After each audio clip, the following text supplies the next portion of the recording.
Assalamu alaikum students. I welcome all of you to this special online course of CSS English Essay. मैं आप लोगों का mentor होऊंगा इस स्पेसिफिक कोर्स के लिए।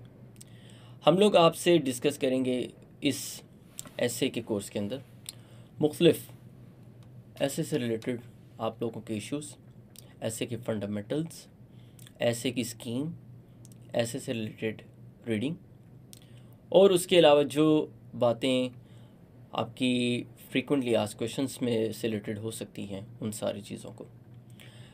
मेरी कोशिश होगी कि मैं इस ऐसे के कोर्स को बहुत ही इनफॉर्मल रखूं so that we can have a very candid discussion. We are going to learn about paraphrasing, we are going to learn about your vocabulary issues, we are going to learn about your correction issues. We are going to teach you how you're going to write your paragraph, your introduction, your outline, your brainstorming, each and everything related to your CSS essay. Let's begin. This is the first video of the series. I wish you all a very good luck and I hope that you will enjoy every single lecture of this series. So let's first discuss what is CSS English essay. We will also review the past papers and we are going to discuss how we are going to master CSS essay. We are going to discuss it in a way in which the examiner is going to evaluate it. What is going to be the scheme of today's lecture or the lectures which we are going to follow? We are going to break down the entire course into different portions. The first portion will be the introductory. I will be giving you an overview of the CSS essay, what the CSS essay is, and what the CSS essay requires. Then we will discuss about the first thing is going to be CSS essay overview.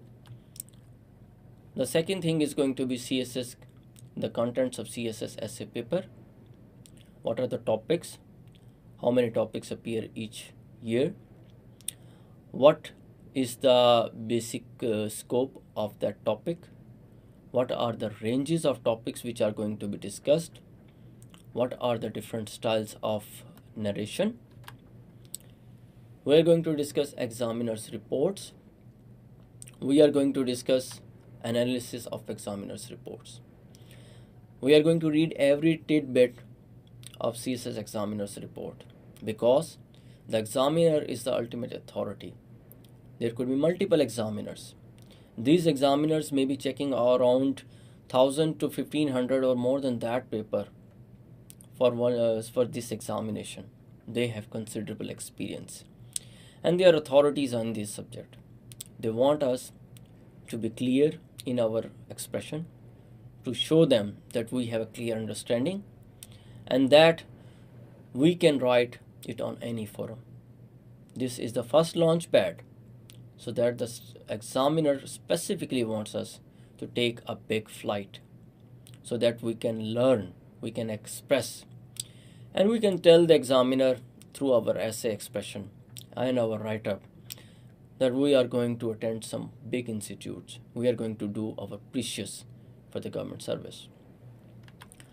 Then we are going to discuss the essentials of writing an essay. What are the essentials? We will discuss them in detail. यहाँ मैं ये भी तवक्को करूँगा कि आप लोग इस interactive session को एंजॉय करने के साथ साथ अपने क्वेश्चंस भी लिखते जाएं, क्योंकि इसके सेशन के एंड होने के ऊपर हम लोग ये देखेंगे कि हम लोगों ने क्या ग्राउंड कवर किया और आप लोगों के जहन में ऐसे से रिलेटेड कितनी कन्फ्यूजन या कितने ऐसे इश्यूज़ रह गए हैं जिनका एड्रेस करना ज़रूरी है।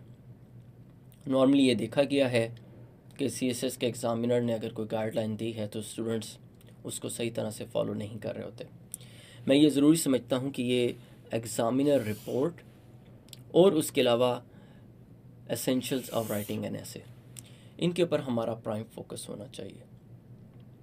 जब हमारी फाउंडेशन स्टार्ट से लर्निंग की एप्रिसिएशन ऑफ आवर वर्क जो कि जिसको हमने अचीव करना है, जब वो सही होगी तो हम एक रिदम में अपनी प्रेपरेशन स्टार्ट करेंगे, रिदम में हमारी राइटिंग होगी, क्लैरिटी होगी। उसके अलावा एक बहुत इंपॉर्टेंट एस्पेक्ट है CSS एसे का, और वो है ब्रेनस्टॉर्मिंग का सेशन। ब्रेनस्टॉर्मिंग एक ऐसी हैबिट है जो कि हमें मज़ीद आइडियाज़ को अट्रैक्ट करने की जो है वो कैपेसिटी भी प्रोवाइड करेगी और कैपेबिलिटी भी प्रोवाइड करेगी। ब्रेनस्टॉर्मिंग के बगैर CSS का कोई ऐसे नहीं किया जा सकता अटैम्प्ट। उसकी बेतहाशा वजूहात हैं, और उनमें से एक रीज़न बड़ी ये है कि हो सकता है कि ऐसे के दिन आपको ब्रेनस्टॉर्मिंग करना पड़ जाए बहुत अशद ज़रूरी तौर पे। उसकी वजह ये भी हो सकती है कि ऐसे के तमाम टॉपिक्स आपके लिए अनफेमिलियर हैं। हम फेमिलियर टॉपिक्स के लिए भी ब्रेनस्टॉर्मिंग करते हैं, मगर अनफेमिलियर, इनप्रॉम्प्टो, या आपको बरजस्ता अगर किसी चीज़ पे लिखना पड़ जाए, कहना पड़ जाए, तो ब्रेनस्टॉर्मिंग से बेहतर कोई चीज़ नहीं है। ब्रेनस्टॉर्मिंग आपको आइडियाज़ भी दे देती है, आपको क्लूज़ भी दे देती है, आपको विड्थ भी दे देती है, आपको ब्रेड्थ भी दे देती है। उसके बाद एक ड्राइंग आउटलाइन CSS एसे का एक बहुत इंपॉर्टेंट एस्पेक्ट है। हमने CSS एसे की आउटलाइन को भी डिस्कस करना है। हम आउटलाइन डिस्कस भी करेंगे, हम आउटलाइंस को डिस्कस भी करेंगे, और उस डिस्कस करने के अलावा हम आउटलाइंस ड्रॉ भी करेंगे। हम पास्ट पेपर्स की आउटलाइंस को देखेंगे। उसके बाद हमने पैराग्राफ राइटिंग के ऊपर बहुत स्पेसिफिकली फोकस करना है। पैराग्राफ राइटिंग एक ऐसी एक्सरसाइज है जिसको हम अगर फॉलो करें तो हमें एक आइडिया को एक्सप्रेस करने का एक स्पेस मिल जाता है। 5 lines, 10 lines, 20 lines, 25 lines. Paragraph writing जो है that could be for 20 lines, 10 lines, 5 lines. ये एक कंप्लीट आइडिया को एक्सप्रेस करेगा। मैं अक्सर स्टूडेंट से सुन रहा होता हूँ, और स्टूडेंट्स अक्सर पूछते हैं कि पैराग्राफ को लिखने के क्या क्या स्टाइल्स हैं। हम उनको डिस्कस करेंगे। CSS एग्ज़ामिनर ने उसकी क्या रिक्वायरमेंट्स मेंशन की, हम उसको भी डिस्कस करेंगे इन डिटेल। यहाँ मैं ये भी बताना चाहूँ कि अगर पैराग्राफ का स्ट्रक्चर आप फॉलो करेंगे नीटली एज़ पर प्रेस्क्राइब्ड, जिस तरह CSS एग्ज़ामिनर चाह रहा है, जो कि ऐसे की एक फॉर्मेशन के लिहाज से ज़रूरी हैं, तो आपको CSS के ऐसे में कभी भी प्रॉब्लम पेश नहीं आएगी। अगर आपका पैराग्राफ ठीक हो जाता है तो इसका मतलब ये है कि आप CSS के ऐसे को सही तरीके से अटेम्प्ट कर सकेंगे। When we are done with our paragraph writing, students, we are going to discuss grammar. We already know that the main portion of grammar is your second paper of CSS, which is Prescient composition. This second paper basically builds your formation for CSS grammar. It gives you how to read, how to comprehend, how to write your Prezi. The specific purpose here to mention about grammar is to weed out those mistakes that you are going to commit in your CSS essay paper. This is the main purpose here. The grammar portion is going to build your foundation. Afterwards, we will discuss topics in past papers. We will draw outlines. We will discuss each and every topic. We will discuss the trends. We will also discuss how you are going to attempt these different past papers. If you know what is the trend of poverty, what is the trend of globalization, if you know what is the trend of poverty as well as socioeconomic linkages, corruption, you would be better placed to expect what essays are going to come. Literature based essays वो भी discussion होगी. The idea is that the past papers are going to give you that amount of luxury which will enable you to pass this examination. Our goal is to go for passing this examination with flying colors. This is the main aspect. We'll go for practice outlines, practice paragraphs, practice essays. Now let's come towards what is going to be our essay paper overview. This is the first paper of your CSS examination. Let us stop here and discuss. This essay is going to become the linchpin of your CSS examination. Why? जो पहला paper होता है वो सबसे ज़्यादा stressful paper होता है. अगर सबसे ज़्यादा स्ट्रेसफुल पेपर के अंदर आप अपनी परफॉर्मेंस डिलीवर करने में कामयाब हो जाते हैं, ये मेक और ब्रेक पॉइंट है. एक गुड नाइट स्लीप, पहले से थोड़ी सी प्रैक्टिस, और उसके अलावा आपकी थॉरो प्रिपरेशन ये गारंटी करती है कि आप उस पेपर वाले दिन stress, convoluted thought, anxiety, complexity, इन सब चीज़ों को अवॉइड कर सकेंगे. अगर ये पेपर 92वें नंबर पे होता, आपका आखिरी पेपर होता CSS का, I can assure you that if 20,000 students appear, you will see that more than 15,000 students have qualified this paper. This could be the percentage. If this was not the first paper,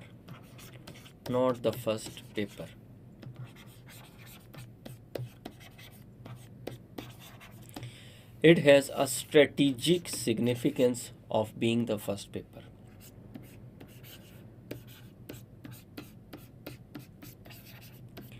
अगर इस strategic significance को हम देखें तो यही सबसे importance देती है CSS के ऐसे को.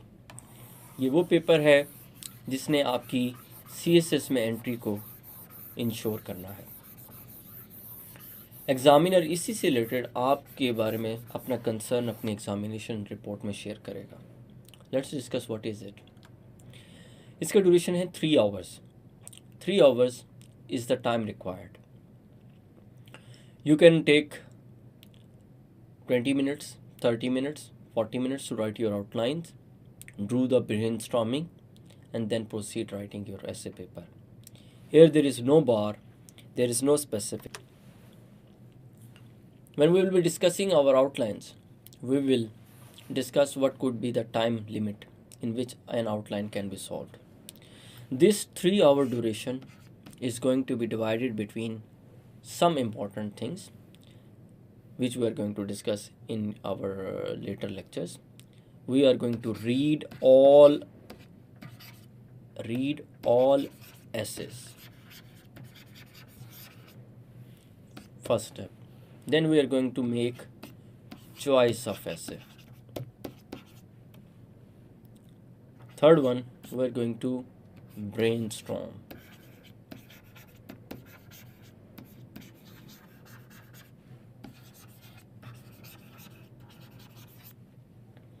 Fourth, we are going to club the entire brainstorm and give it a shape, just like an outline.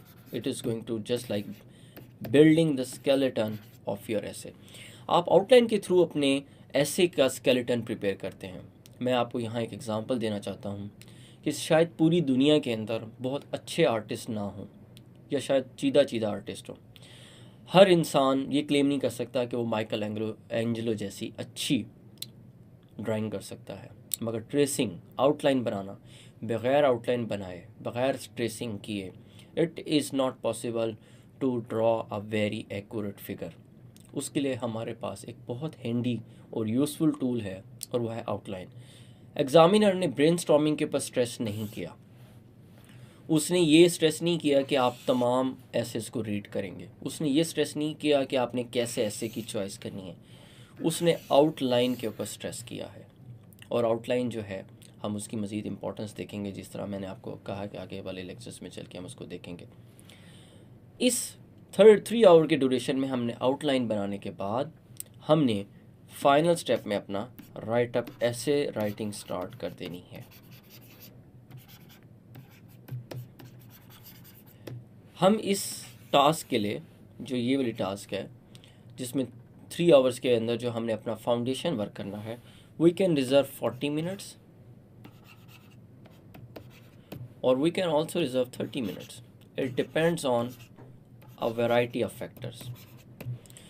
कौन से ऐसे फैक्टर्स हैं जो आपके इस टाइम सेविंग, इसमें टाइम भी आप सेव किया जा सकता है, कौन से ऐसे फैक्टर्स हैं, उसमें हो सकता है आपकी फेमिलियरिटी हो टॉपिक के साथ, हो सकता है कि आप टॉपिक के ऊपर ऐसे पहले से लिख चुके हों। अदर देन दैट ये भी पॉसिबल है कि आप जो हैं उस टॉपिक को अपनी किसी बैचलर की स्टडी में या अपनी मास्टर्स की स्टडी में ऑलरेडी टेकअप कर चुके हों। ये कंफर्ट आपको मिल सकती है या ये आपको लग्जरी मिल सकती है कि आप यहाँ से 40 मिनट्स जो हैं अपने टाइम को रिड्यूस करके 30 मिनट और इवन 25 मिनट्स तक लेके आ जाएं। There is no hard and fast rule for that. ये तो सिर्फ आपको बताना है, इसका मकसद ये है कि आपको पता चल सके कि ये ड्यूरेशन जो है इसके अंदर आपने ये फॉलोइंग टास्क जो हैं वो करने हैं, कंप्लीट करने हैं। और इस मैंडेटरी टास्क जो कि एग्ज़ामिनर ने रिक्वायर की है कि आपने आउटलाइन लाजमन लिखनी है, you have to write it compulsorily. इसको अचीव करने के लिए ये 3 स्टेप्स आपको पहले लेने पड़ेंगे। We'll proceed with the lecture and its parts. Let's come to that.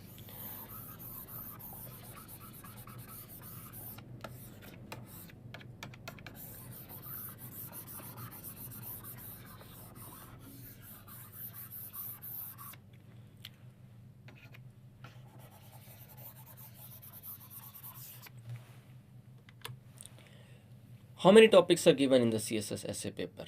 There are around 10 topics every year.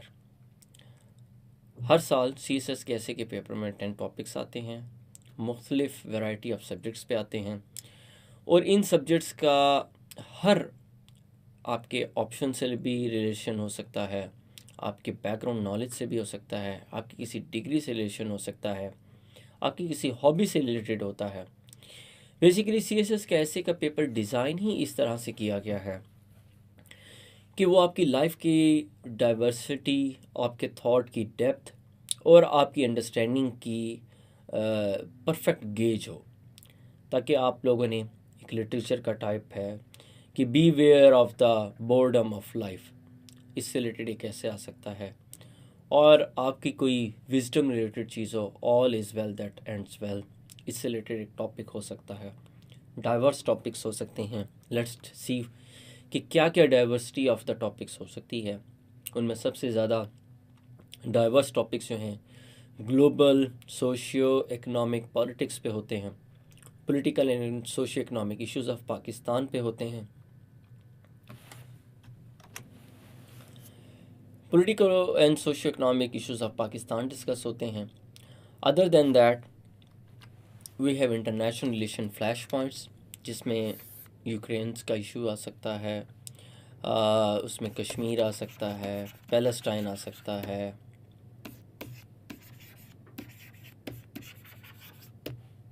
Ukraine, Brexit, ये इश्यूज जो हैं, या यूरोपीय यूनियन, या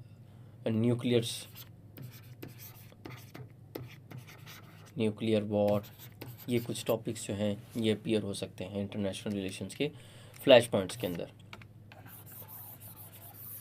other than that we have pithy quotations.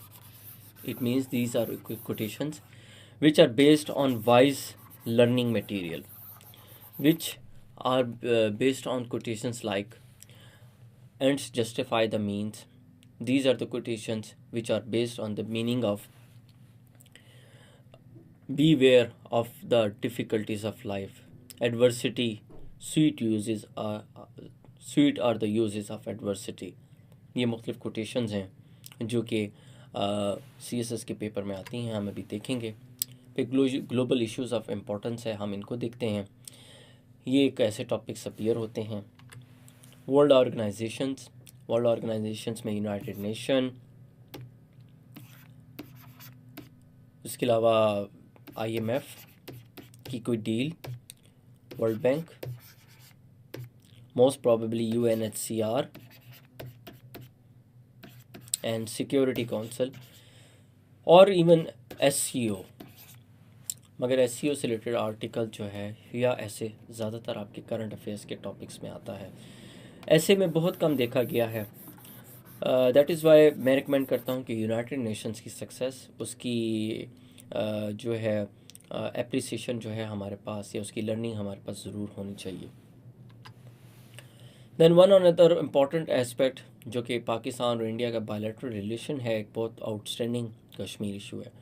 Kashmir issue एक ऐसा टॉपिक है जिसके ऊपर हमें हर वक्त प्रिपेयर्ड रहना चाहिए। उसकी वजह यह है कि इससे रिलेटेड पाकिस्तान का एक इशू नहीं है, इससे रिलेटेड पाकिस्तान की न्यूक्लियर इशू है, इससे रिलेटेड पाकिस्तान का सोशो इकनॉमिक और ट्रेड रिलेटेड इशू है, पाकिस्तान में टेररिज्म का इशू है, पाकिस्तान की सिक्योरिटी पैराडाइम है। उसके अलावा कश्मीर उस इशू से रिलेटेड आपका बॉर्डर डिस्प्यूट्स हैं, आपका सियाचिन ग्लेशियर का इशू है, सर क्रीक इशू है। उसके अलावा आपका transportation of cross the region है, आपकी साउथ एशियन सार्क एसोसिएशन की डिफंक्ट स्टेटस है। Kashmir issue is one aspect but it covers many aspects of your CSS essay. Then the CSS essay paper always almost features your topic of Pakistan domestic and foreign policy. आपने इस CSS के ऐसे के paper में सिर्फ एक topic को attempt करना है, मल्टीपल टॉपिक्स को अटैम्प्ट करने की इजाज़त नहीं है। अगर आप अटैम्प्ट करेंगे भी सही, चूँकि ये 3 आवर्स की ड्यूरेशन है, हो सकता है आपकी ने ये सोचा हो कि मैं 2 ऐसे अटैम्प्ट कर लूँगा, मगर ऐसा नहीं है। आपको एक ऐसे की प्रिपरेशन करनी है। आपने मतलब आपने 5-10 टॉपिक्स या 30-35 टॉपिक्स जो प्रिपेयर करने हैं, उनमें से आपने अटैम्प्ट ऐसे वाले दिन एक ही करना है। उसके बाद इंस्ट्रक्शंस एग्जामिनर ने कुछ दिए हैं and they are very pithy, very brief instructions, but you have to explore them, you have to expand them. What are those instructions? ये वो इंस्ट्रक्शंस हैं जो कि एग्जामिनर ने पेपर के हेडलाइन में लिखे हैं। ये वो इंस्ट्रक्शंस हैं एग्जामिनर ने जो दी हैं जो कि उसकी रिपोर्ट के अलावा हैं, ये रिपोर्ट में इंक्लूडेड नहीं हैं। ऑल्दो कि रिपोर्ट इसका जिस्ट प्रोवाइड, ये रिपोर्ट का जिस्ट प्रोवाइड कर रहे हैं इंस्ट्रक्शन जो गिवन बाय द एग्जामिनर है, मगर ये फॉलो कराने का मकसद एग्जामिनर का ये है कि वो पहले से आपको एक ऐसे की स्टेंसिल या टेम्पलेट दे दे, एक टेम्पलेट दे दे या आपको एक स्टेंसिल प्रोवाइड कर दे। स्टेंसिल क्या होती थी? हम बचपन में देखते थे कि अगर आपने मुख्तलिफ लेटर्स लिखने हैं तो पहले से एक प्लास्टिक का एक फॉर्म बना होता था, एक टाइप बनी होती थी, आप उसके ऊपर सिर्फ और सिर्फ अपनी पेंसिल या अपना पेन को विगल करते थे तो you are going to write that letter in a very perfect format. तो वो बेसिकली स्टेंसिल हुआ करती थी। एग्ज़ामिनर ने ये इंस्ट्रक्शन देने के मतलब उसका ये है, और वो इंस्ट्रक्शंस क्या है कि आपने 2500 से 3000 वर्ड्स का ऐसे, ये उसकी रिक्वायरमेंट है कि आपने एक बहुत detailed write up, well rehearsed, well research article लिखना है। उसके बाद आपने different styles of writing follow करनी है। मैंने यहाँ नरेट नहीं किए, मगर मैं आपको बताता चलूँगा कि एग्जामिनर ने जो डिफरेंट राइटिंग स्टाइल्स किए हैं, नरेट मेंशन किए हैं, उसमें एक आ जाता है। और ये इसी एक थीम पे आपने पूरा ऐसे नहीं लिखना। इसका मतलब ये है कि एग्जामिनर अगर आपको कहता है पाकिस्तान आउटस्टैंडिंग IMF लाइबिलिटीज़, तो ये पूरा ऐसे आपने नैरेटिव फॉर्म में नहीं लिखना। आर्ग्यूमेंटेटिव फॉर्म, ये डिफरेंट राइटिंग स्टाइल उसने एग्जामिनर ने सजेस्ट किए हैं।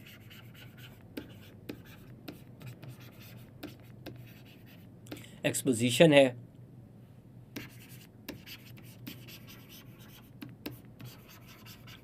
And there is description.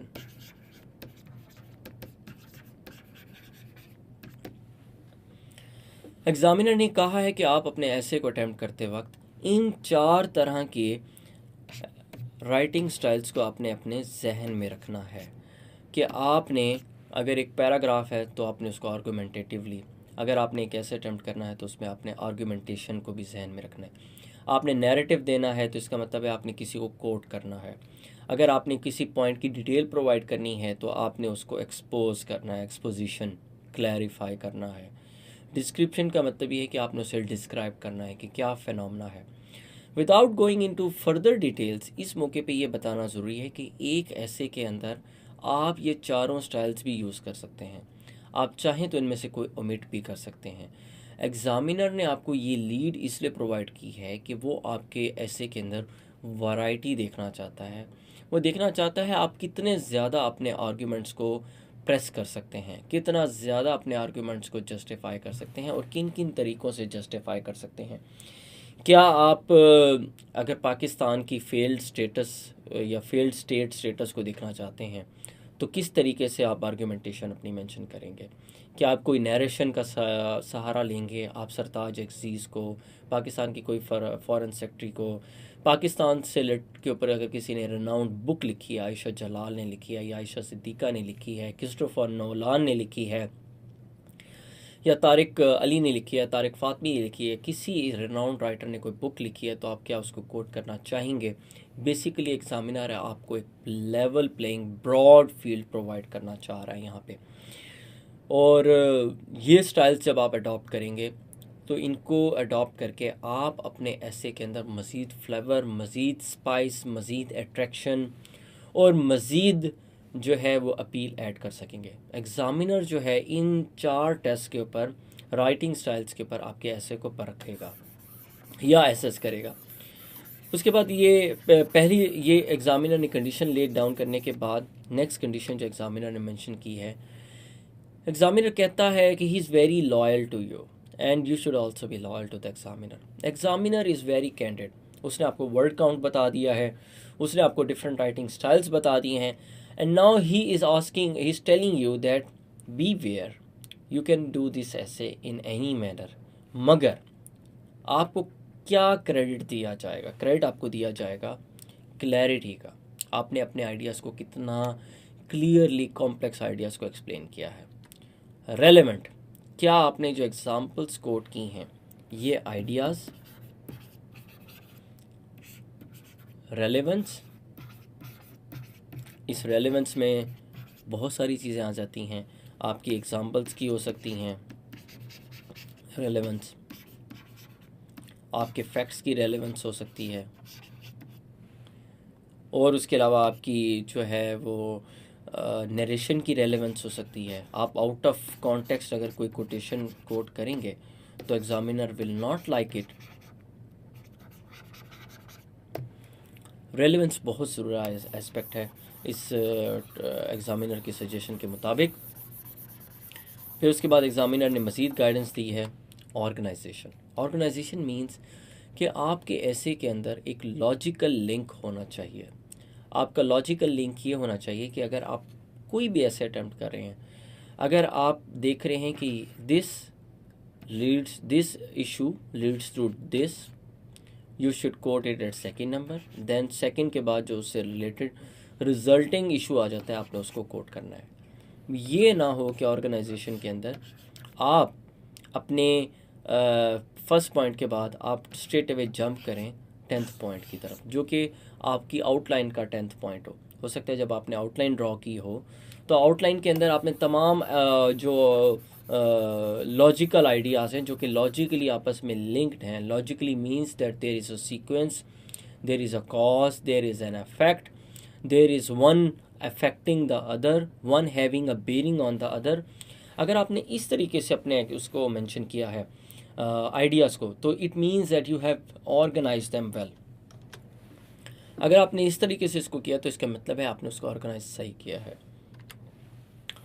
हम इस ऑर्गेनाइजेशन को डिस्कशन करने के बाद let's see this CSS 2022 paper. इस ऐसे के पेपर को हम थोड़ा रीड करते हैं। हमारे पास मुख्तलिफ एरियाज़ हैं। इसमें फ़ेडरल पब्लिक हमारे सबसे इम्पॉर्टेंट एरिया रोल नंबर का है। हमने सबसे पहले इसमें अपना रोल नंबर फिल कर देना है। उसके बाद हमने इंस्ट्रक्शंस को पढ़ना है। टाइम अलाउड जो है वो 3 आवर्स है।